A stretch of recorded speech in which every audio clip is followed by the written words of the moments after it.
Welcome to Foundational You with Dr. Dean Hackett, the home of biblical teaching and cultural impact. We are so glad that you joined us for today's podcast. You can find out more about Dr. Dean, read his blog, and find more episodes at fdeanhackett.com. Now for today's episode. Welcome to Foundational You. I'm Dr. Dean. I'm really glad you've joined me in this podcast. We're continuing our study through this concept of a right theology regarding Israel and the Jewish people. If we're going to understand the struggle regarding the land of Palestine, it surrounds three very important questions. That is, who's God, whose book, whose heir. Everything surrounding the struggle over the land of Palestine and Israel and the Jewish people surrounds those three questions. Who's God, whose book, and whose heir. And it all starts with a covenant. As we've already discovered in one of our early studies, Almighty God made a covenant with a man named Abraham. He was raised in Ur of the Chaldees. He moved to Haran, and while living in Haran, Almighty God called him to follow him to a place he would show him. He didn't know where he was going. He didn't know when God would say, this is the land. He was simply following God. But when God then made a covenant with him and said, understand, Abraham, I'm going to bless you. I'm going to bless those who bless you. I'm going to make you a great nation. I'm going to cause your descendants to be like the stars of the sky. But understand also, those who curse you will be cursed. I'm going to bless you. I'm going to make you great. This covenant was made with Abraham in 2091 BC. 2091 BC. Now that's only 2,700 years before Muhammad was born and before there was a Quran. God had made this covenant with his man. Now, what do we know? We know that the promise of the son was delayed. Abraham was 75 years old when God made that covenant with him, but the promise of that son was delayed. And so Sarah, his wife, said, look, I can't give you a son. Take Hagar, my maid here, and she can be the surrogate mother and bear you a son. He did that. Ishmael was born to Hagar. Abraham was 86 years old. But 13 years later, when he's 99 years old, God sends a messenger to him and lets him know Sarah is pregnant. She's going to bear you a son. Now, while there was some disbelief about that, it happened when he was 100 years old. So 14 years later, Ishmael is 14 years old. Abraham now has another son. They name him Isaac. And so now he has two sons. Ishmael, his firstborn son, to Hagar, the maid of Sarah, and then the son, the miracle son that was born to him through Sarah, his wife.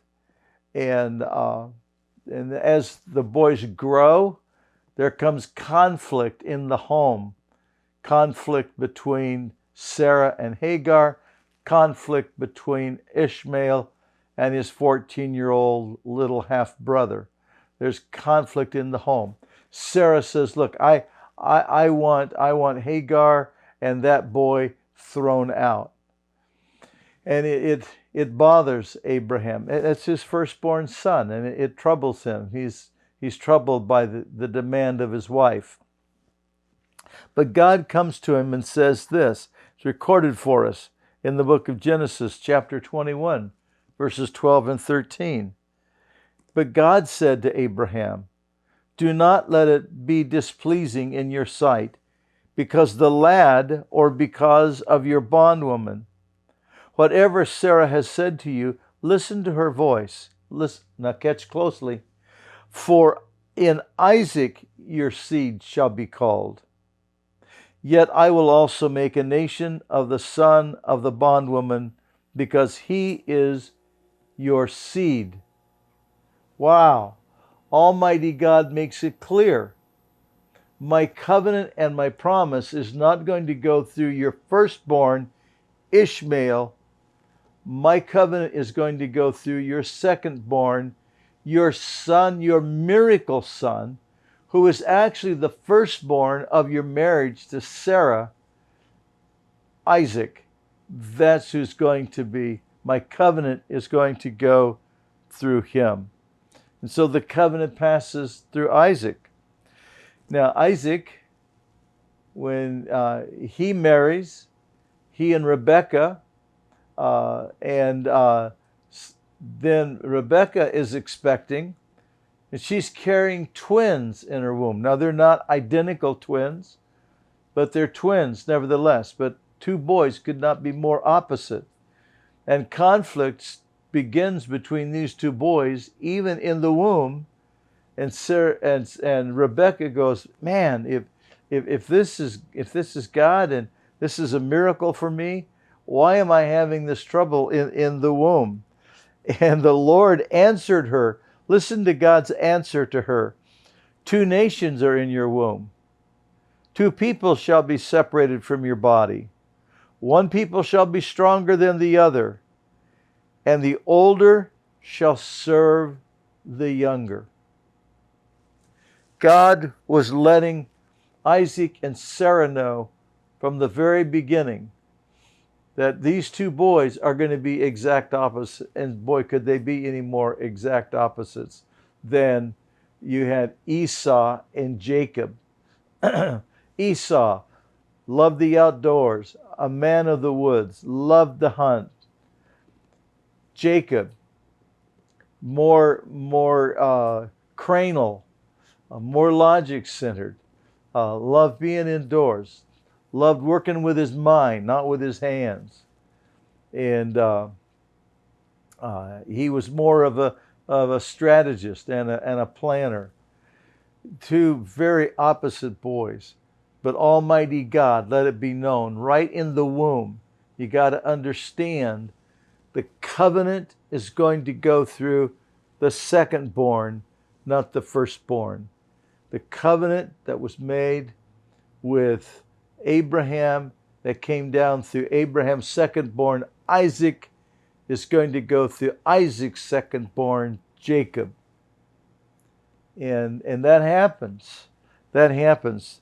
And what do we see going on here? Again, as the covenant passes down through the secondborn, Jacob has this encounter with Almighty God.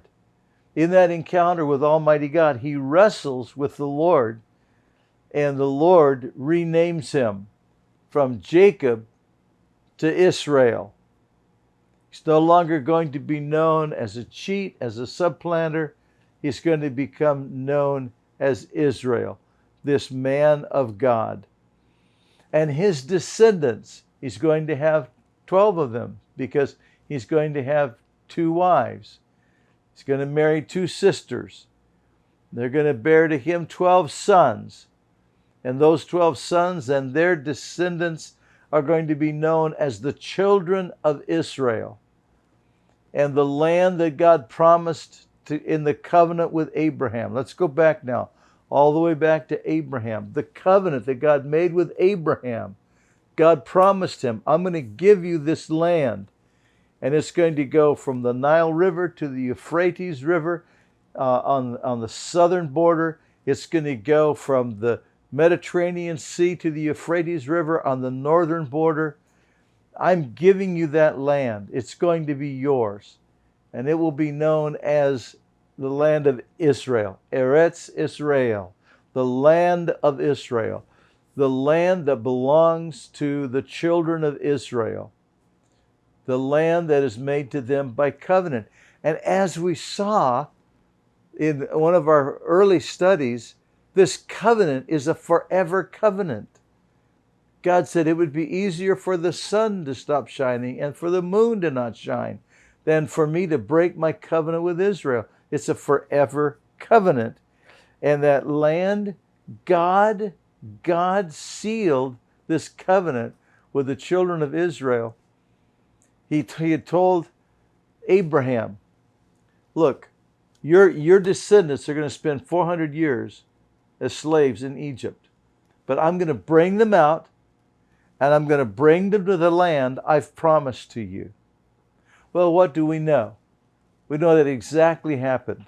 That after 400 years, God called a man named Moses. Now, interesting, because God confirms his covenant. In Exodus chapter 2, verse 24, and in chapter 6, verse 5, God says these words, I remember my covenant with Abraham, Isaac, and Jacob. Did you catch that?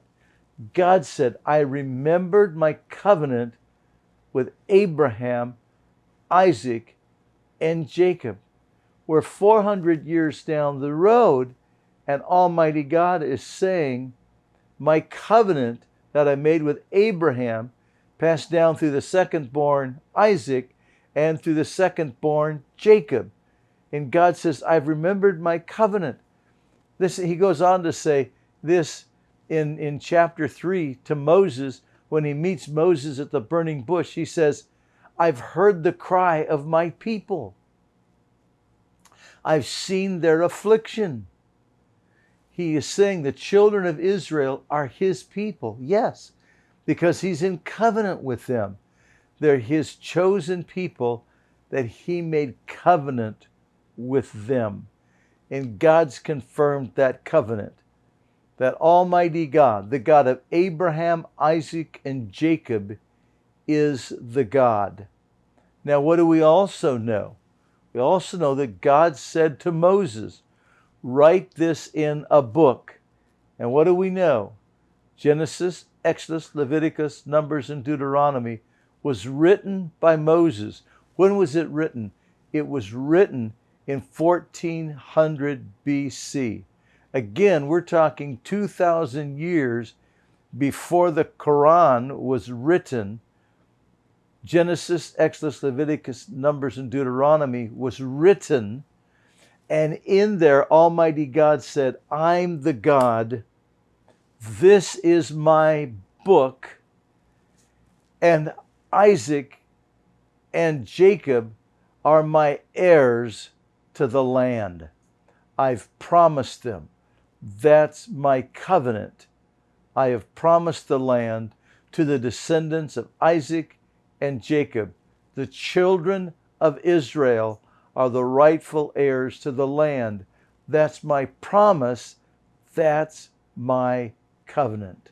Wow. Now, in our next study, we're going to look at how the name was changed from Israel to Palestine and then back to Israel as we continue this study on a right theology of Israel and the Jewish people. God bless you. I'm glad you've joined me in this podcast today. Let me encourage you to stop by my website, fdeanhackett.com. There are a lot more resources there. I hope you would avail yourself to.